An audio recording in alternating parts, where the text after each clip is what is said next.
Hi everyone, मैं मोहित स्वागत करता हूं आपके अपने इम्प्रूव नॉलेज 360 चैनल में। दोस्तों, हमारी ये बैंकिंग सीरीज चल रही थी। इसमें हम लोगों ने कल पढ़ा था इनइक्वालिटी। इनइक्वालिटी के भी अंदर क्वाड्रेटिक इक्वेशन के बारे में हमने पढ़ा था। इसकी शॉर्टकट ट्रिक पढ़ी थी। इन इक्वेशन को हम लोग सोल्व कैसे करते हैं, इनके आंसर जो इसके ये हमारे एक्स की जो वैल्यू आएगी, हमारी द्विघात समीकरण है। तो द्विघात का मतलब दो घात, तो दो इसके क्या आएंगे, एक्स के मान आएंगे। तो ये दो मान आने की जो शॉर्टकट ट्रिक है वो कैसे है, उसके बारे में हम लोगों ने क्या करा था, कल पढ़ा था शॉर्टकट ट्रिक को। आज उन्हीं तो हमने जो कल ट्रिक पढ़ी थी उसी ट्रिक को देखते हुए हम लोग क्या करेंगे, आज इन इक्वेशन को उसी ट्रिक के हिसाब से सोल्व करेंगे। और आपका ये 2-3 सेकंड में सोल्व हो जाएगा। ये क्वेश्चन एग्जाम में आपके 2 से 3 नंबर के आ जाते हैं, कभी कभी 4-5 नंबर के आ जाते हैं। आपका बैंक का कोई सा भी एग्जाम हो, आरआरबी पीओ हो या फिर आईपीएस पीओ हो या फिर एसबीआई पीओ क्लर्क, कोई सा भी हो, प्री मेंस सब में आने वाले क्वेश्चन है। और आपका ये टाइम बचाने वाले क्वेश्चन है जिनको आप 5-10 सेकंड में सोल्व कर सकते हैं। और आप 1 मिनट के अंदर आप सारे क्वेश्चन सोल्व कर लोगे। तो ये आपकी फास्टेस्ट सॉल्यूशन ट्रिक है, इसको मैं आपको बता रहा हूँ।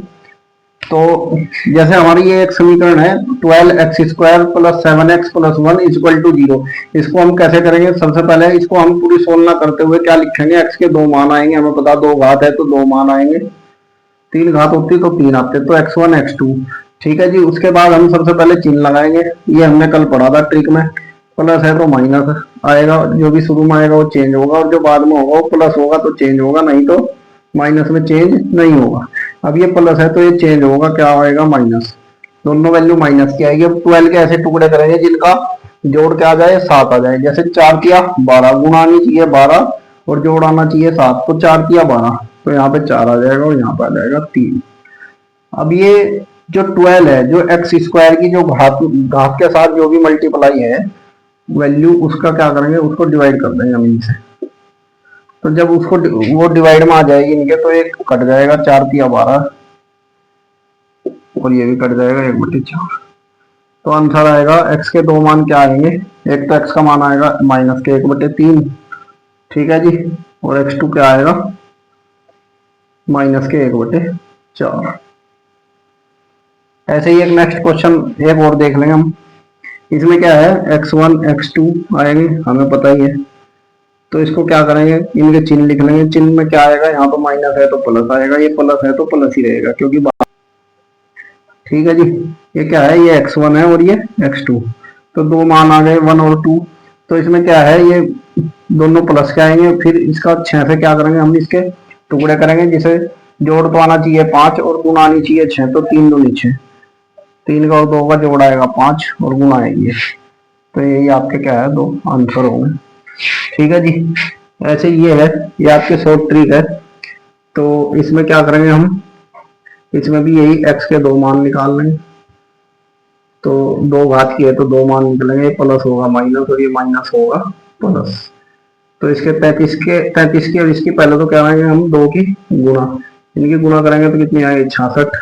अब 66 आया तो 66 के हम टुकड़े करेंगे ऐसे, जिनका अंतर कितना है, 5 आए, और जिनका जोड़ क्या आए, सॉरी अंतर इनका 5 आए और गुणा क्या आए, 66 आए। तो ऐसे होंगे 11 छकी 66, तो 11 और 6, ठीक है जी। ये जो x के स्क्वायर में जो इसका गुणांक होगा जिससे इसकी मल्टीप्लाई हो रही है वो डिवाइड में चला जाएगा, ये यहाँ से कट जाएगा, ये +3 बचेगा यहाँ से। तो ये आंसर होगा। ऐसे ही क्वेश्चन नंबर 4 देख लेंगे हम। क्वेश्चन नंबर 4 के अंदर क्या है, ये आप x1 लिखेंगे, यहाँ x2, ठीक है जी। माइनस का चिन्ह चेंज हो जाएगा, प्लस में, और माइनस माइनस ही रहेगा क्योंकि बाहर क्या है, माइनस है। तो इसमें इसके टुकड़े करेंगे, 5 की और 2 की करेंगे। सबसे पहले मल्टीप्लाई कितना हो जाएगा, 10, 10 के ऐसे टुकड़े जिनका डिफरेंस क्या है, डिफरेंस इसलिए क्योंकि यहाँ माइनस है, तो माइनस की वजह से डिफरेंस कितना है, 3 आए, ठीक है जी। तो 3 आने के लिए क्या होगा, 10 के ऐसे टुकड़े जिनका डिफरेंस 3 आए। तो 5 दूनी 10, ये आपका हो गया 5 दूनी 10। तो एक आ गया 5 और एक आ गया आपका 3, सॉरी 2, 5 दूनी 10। तो ये जो x का स्क्वायर है ये बटे में चला जाएगा दोनों में, ठीक है जी। और यहाँ से हम क्या करेंगे, फिर ये 2 से 2 ये कट जाएगा, -1 बचेगा। और ये ऐसे ही रहेगा। तो ये आपका क्या होगा, आंसर होगा। अब ये तो हमने अभी तक क्या सीखा, अभी तक हमने ये सीखा इस समीकरण को शॉर्टकट से सोल्व कैसे करते हैं। ये हमने सीख लिया, एक्स के दो वैल्यू आएगी, वो कैसे आएगी हमें पता चल गया। पहले चिन्ह लिख लो, उसके बाद ये आपका इसको कर दो। ठीक है जी, ऐसे हमने यहाँ तक सोल्व कर दिया। अब ये मान निकलने के बाद क्वेश्चन पेपर में कैसा आएगा क्वेश्चन, वो आएगा कंपैरिजन का, ज्यादातर कंपैरिजन का आएगा। ये आपका चैप्टर स्टार्टिंग का था, इसके बाद कंपैरिजन का आते हैं हम। इसको आप स्क्रीनशॉट लेना चाहो तो ले सकते हैं। अब हम नेक्स्ट क्वेश्चन करते हैं कंपैरिजन का, उसमें देखते हैं कैसे होगा कंपैरिजन। ठीक है जी, किन्हीं भी दो चरों का कंपैरिजन करेंगे हम।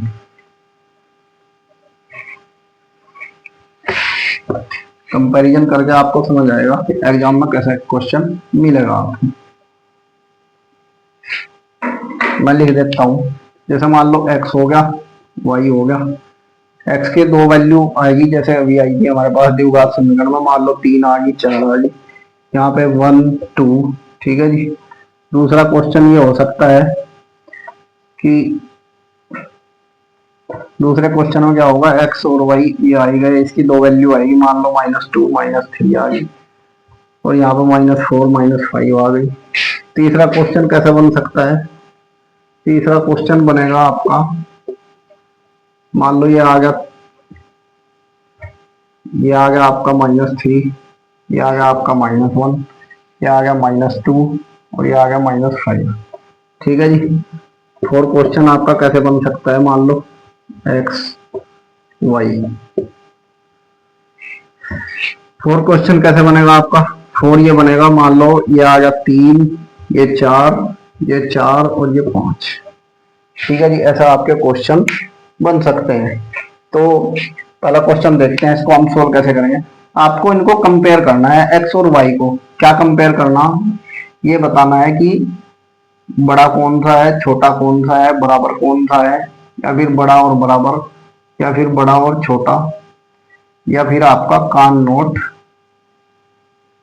Can't determine.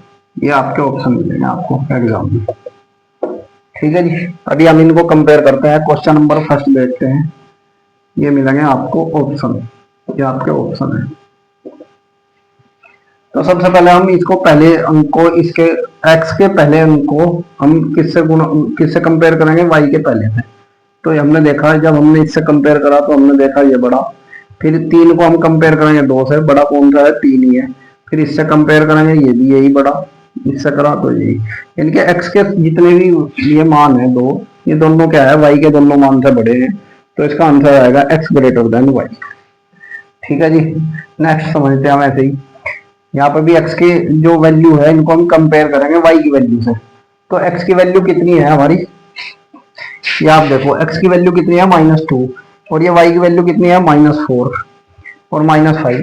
तो -2 हमेशा क्या होगा, जो भी अगर वैल्यू माइनस में जितनी छोटी होगी वो क्या होगी, उतनी ही बड़ी होगी। और जितनी वैल्यू माइनस में बड़ी है, जैसे माइनस का 4 है, ये उतना ही छोटा होगा। जैसे हम -2 को -4 से अगर कंपेयर करते हैं तो बड़ा कौन सा होगा, ये वाला हमारा बड़ा होगा, -2। हमें पता चल गया x बड़ा है। यहाँ से -2 को इससे कंपेयर करा तब भी हमें पता चल गया यही बड़ा है x ही। जब हमने x को इससे कंपेयर करा -3 से, तो हमें क्या लगा, यही बड़ा है x। इससे कंपेयर करा तो यही बड़ा। यहाँ भी क्या आएगा आंसर इसका, x greater than y। Next question देखते हैं, ये आपका सेकंड टाइप था। ये नेक्स्ट क्वेश्चन देखेंगे फिर हम इसी का कंपैरिजन का। x को हम -3 को कंपेयर करेंगे किससे, 2 से। जब -2 से कंपेयर करा हमने, क्या मिला, -2 बड़ा है।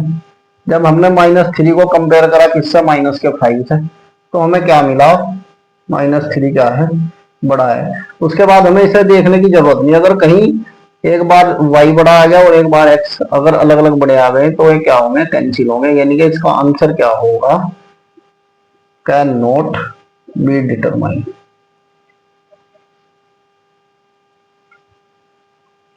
इसको आप फाइंड नहीं कर सकते। ठीक है जी, ये फाइंड नहीं हो सकता इसका आंसर। उसके बाद फिर एक है अगला, इसको हम x के दोनों पद को हम इससे y के दोनों से मान से क्या करेंगे, कंपेयर करेंगे। जैसे 3 को 4 से कंपेयर करा तो y बड़ा है, 3 को 5 से कंपेयर करा तब भी y बड़ा, फिर 4 को हमने y से कंपेयर करा तो बराबर आया, फिर 4 को हमने y से कंपेयर करा तो बड़ा आया। इसका मतलब क्या है, x less than equal to y, क्या आप कह सकते हैं y greater than equal to x। ठीक है जी, ये आपका कंपैरिजन था। और ये मोस्ट इंपॉर्टेंट पार्ट है आपका, ये जो है कंपैरिजन वाला मोस्ट इंपॉर्टेंट पार्ट है, जो आपको एग्जाम में देखने को 100% मिलेगा, बैंकिंग के एग्जाम में स्पेशली। वैसे तो आपका ये किसी और भी एग्जाम में आ सकता है, लेकिन आपको बैंक के एग्जाम में 100% मिलेगा। ठीक है जी, तो आज हमने पढ़ा क्वाड्रेटिक इक्वेशन का कंपैरिजन, इसको हम कंपेयर कैसे करते हैं। अभी इसके ये हमारा इनइक्वालिटी का पार्ट अभी खत्म नहीं हुआ ये चैप्टर, अभी इनइक्वालिटी के चैप्टर में और भी आगे पार्ट है, तो कल हम नेक्स्ट चैप्टर पढ़ेंगे इसी का। ठीक है जी, आज के लिए इतना ही। अगर आपको ये ट्रिक पसंद आई हो तो वीडियो को लाइक करें और हमारे चैनल को सब्सक्राइब करें। ठीक है जी, कुछ भी आपको पूछना हो तो आप कमेंट कर सकते हैं, मैं आपके हर एक कमेंट का रिप्लाई करूंगा। तो आज के लिए इतना ही, मिलते हैं कल नेक्स्ट क्लास में। Thank you.